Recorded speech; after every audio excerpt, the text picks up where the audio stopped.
बकरे की बलि देने से स्वर्ग मिलता है।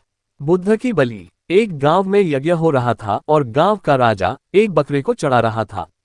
बुद्ध गांव से गुजरे हैं, वो वहां पहुंच गए और उन्होंने उस राजा को कहा कि ये क्या कर रहे हैं, इस बकरे को चढ़ा रहे हैं किस लिए? तो उसने कहा कि इसके चढ़ाने से बड़ा पुण्य होता है। तो बुद्ध ने कहा मुझे चढ़ा दो तो और भी ज्यादा पुण्य होगा।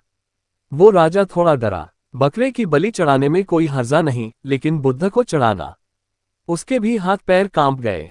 बुद्ध ने कहा कि अगर सच में ही कोई लाभ करना हो तो अपने को चढ़ा दो, बकरा चढ़ाने से क्या होगा? उस राजा ने कहा, न, बकरे का कोई नुकसान नहीं है, स्वर्ग चला जाएगा।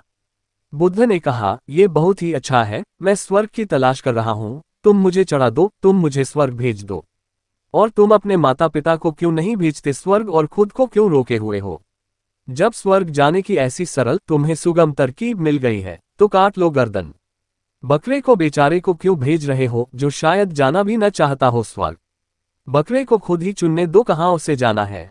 उस राजा को समझ आए, उसे बुद्ध की बात ख्याल में पड़ी। ये बड़ी सचोट बात थी।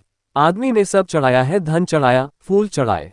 फूल भी तुम्हारे नहीं, वो परमात्मा के हैं। वृक्षों पे चढ़े ही हुए थे, वृक्षों पर परमात्मा के चरणों में ही चढ़े थे। वृक्षों के ऊपर से उनको परमात्मा की यात्रा हो ही रही थी, वहीं तो जा रही थी वह सुगंध, और कहाँ जाती?